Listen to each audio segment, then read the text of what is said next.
Hello guys, your most welcome. इस session में हम लोग त्रिविमीय आकृतियों के बारे में बात करेंगे।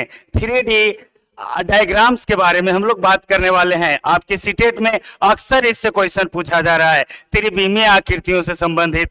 तो चलिए किस तरह के क्वेश्चन पूछे जा रहे हैं और उसको सॉल्यूशन हम बहुत ही आकर्षक तरीके से आपको समझाने वाले हैं, तो आप लोग बने रहिए।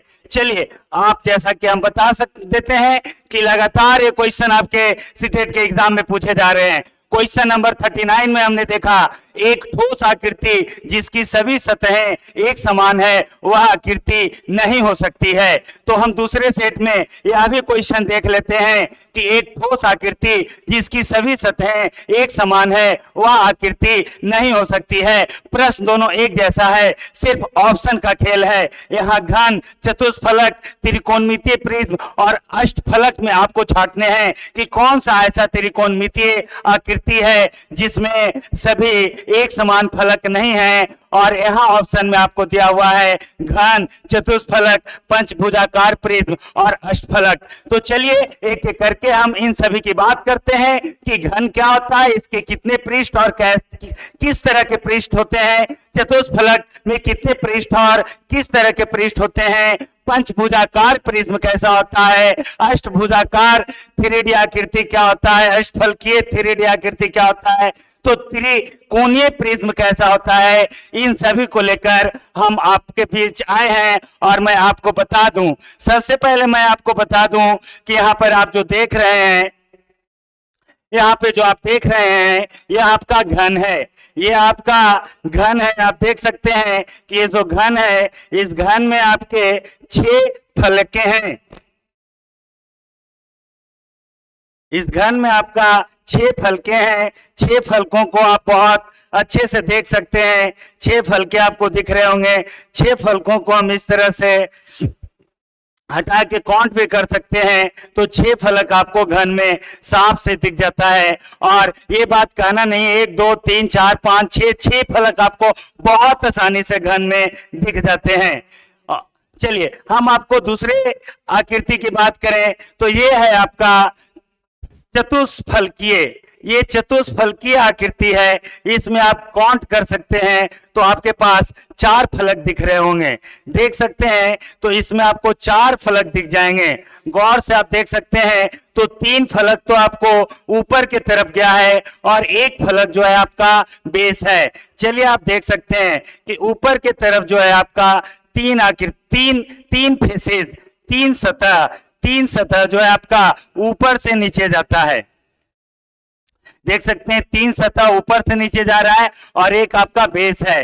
कुल मिला के आप इसमें 4 फलक को बहुत आसानी से देख सकते हैं। इसके 4 फलक हैं और फतेह की बात तो यह है कि इनके चारों फलक त्रिभुजाकार हैं।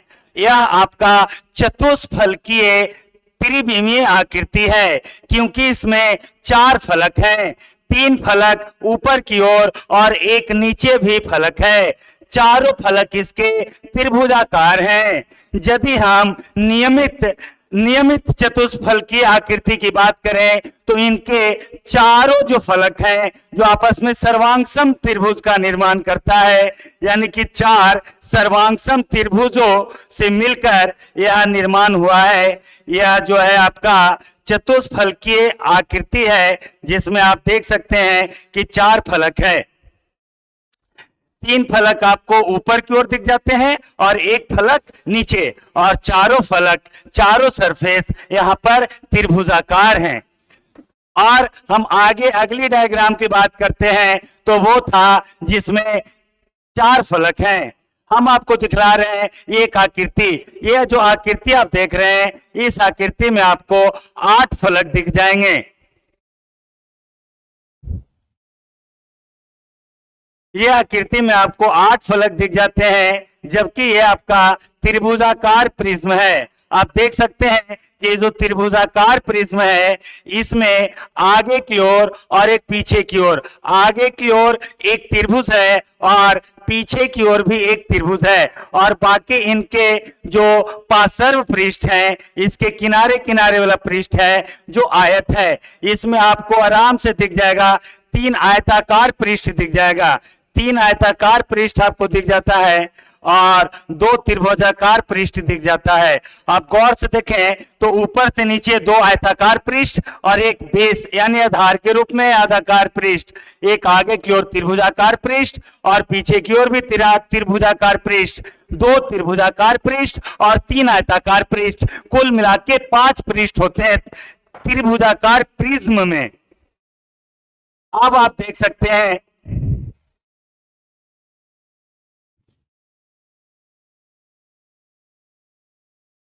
चलिए मैं आपको दिखला दूं, अगली आकृति को दिखला दूं। जैसा कि आप देख सकते हैं कि ये जो है आपका पंचभुजाकार पिरामिड है, प्रिज्म है। ये पंचभुजाकार प्रिज्म है। ये पंचभुजाकार प्रिज्म में आप आसानी से देख सकते हैं कि इसके पार्श्व पृष्ठ जो है, लेटरल सरफेस जो है, सब आयताकार है। इसमें 5 आयताकार वक्र पृष्ठ हैं यानी पार्श्व पृष्ठ हैं, और इनके ऊपर का पृष्ठ देखा जाए तो इनके ऊपर का पृष्ठ जो है पंचभुजाकार है, ऊपर का पृष्ठ पंचभुजाकार है और नीचे का भी पृष्ठ पंचभुजाकार है। इसमें 2 पंचभुजाकार पृष्ठ हैं और 5 आयताकार पृष्ठ हैं। मैं आपको बता दूं कि ये जो है पांचों आयताकार पृष्ठ यहाँ पे सर्वांगसम आयत है और यहाँ पर दोनों जो पंचभुजाकार पृष्ठ है ये आपका भी सर्वांगसम पंचभुज है। तो आपको मालूम होना चाहिए कि आपका पंचभुजाकार प्रिज्म है और पंचभुजाकार प्रिज्म में 2 सतह पंचभुजाकार और बाकी चारों तरफ के पार्श्व 5 सतह जो होते हैं जो आयताकार होते हैं। इस तरह से आप देख सकते हैं ये आपका अष्टफलकीय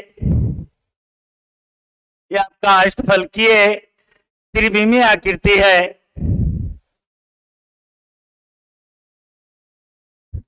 चलिए इसमें भी 4 फलक ऊपर की ओर होते हैं और 4 फलक नीचे की ओर होते हैं। तो इस तरह से आप देख सकते हैं और यहाँ पर अब आप बहुत आसानी से ये क्वेश्चन को बहुत आसानी से कर सकते हैं, बहुत आसानी से। यदि आप घन को जानते हैं तो अभी अभी आपको मालूम होगा कि घन के 6 पृष्ठ होते हैं, घन के 6 पृष्ठ होते हैं और 6वां पृष्ठ जो होता है आपका जो सर्वांगसम वर्ग होता है, इसमें 6 एक समान पृष्ठ होते हैं। घन के 6 पृष्ठ एक समान होते हैं जो वर्ग होते हैं। चतुष्फलक ये हैं आपके, और चतुष्फलक में 4 फलक होता है जो सब त्रिभुजाकार होता है। इसमें आप देख सकते हैं यहां पर आपका है अष्टफलक, ये है आपका अष्टफलक, और ये जो आप अष्टफलक देख सकते हैं इस अष्टफलक में भी आपके 8 फलक होते हैं और 8 फलक त्रिभुजाकार होते हैं।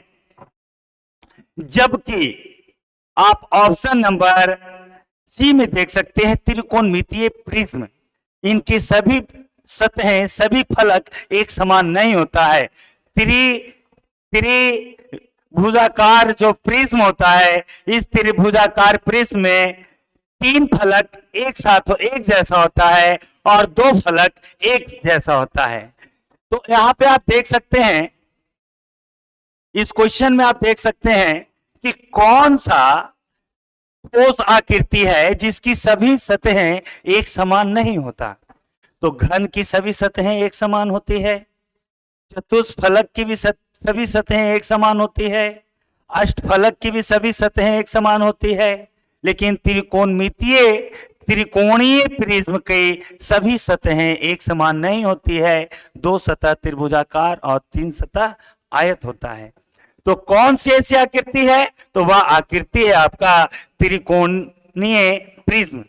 ये जो त्रिकोणीय प्रिज्म है ना, जो आपका रिक्वायर्ड आंसर हो गया, क्योंकि इनके भी सभी फलक एक समान, इनके भी सभी फलक एक समान और इनके भी सभी फलक एक समान, लेकिन इनके सभी फलक एक समान नहीं होता है। इसमें सभी फलक वर्ग होते हैं, इसमें सभी फलक त्रिभुज होते हैं, इसमें सभी फलक त्रिभुज होते हैं, लेकिन इसमें 2 फलक त्रिभुज होते हैं और बाकी के 3 फलक जो होते हैं वो आपका आयत होता है। तो इनके सभी फल के एक समान होते हैं, लेकिन इनके फल के दो तरीके की होती है, जिसके कारण से ये आपका आंसर सही होता है। और हम इस तरह के अगले क्वेश्चन को भी देखते हैं। तो अगला क्वेश्चन में आप देख सकते हैं कि ये आपका घन है, और घन के सभी सतह जो होता है, घन के सभी सतह एक समान होता है, और सभी सतह जो होते हैं, सभी सतह आपका वर्गाकार होता है, सभी सतहें वर्गाकार होता है। फिर उसके बाद है आपका चतुष्फलक। तो चतुष्फलक में भी आपके चारों फलक जो होते हैं एक जैसा होता है, जो त्रिभुजाकार होता है। और फिर उसके बाद आपका ऑप्शन नंबर डी में अष्टफलक। अष्टफलक में 8 फलक होते हैं, और आठों फलक जो होते हैं, अष्टफलक के आठों फलक जो होते हैं, जो एक जैसा होता है, जो त्रिभुज होता है।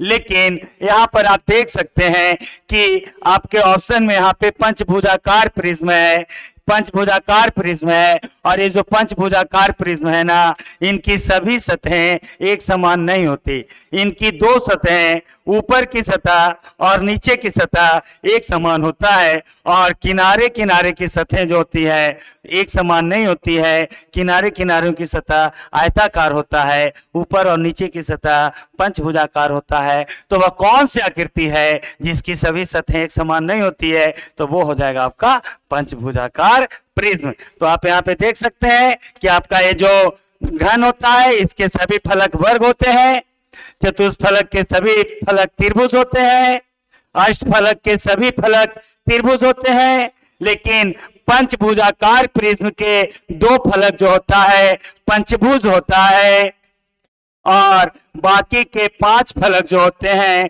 वो आपके आयत होते हैं। तो हम उम्मीद करते हैं कि आपको ये बातें समझ में आई होगी। आप लोग मगध क्लासेस के साथ बने रहें, और भी आप लोगों के लिए शानदार वीडियो लेकर आएंगे जो आपके लिए फायदेमंद होगा। तो बने रहिए। आज के लिए इतना ही। That's all. Bye bye.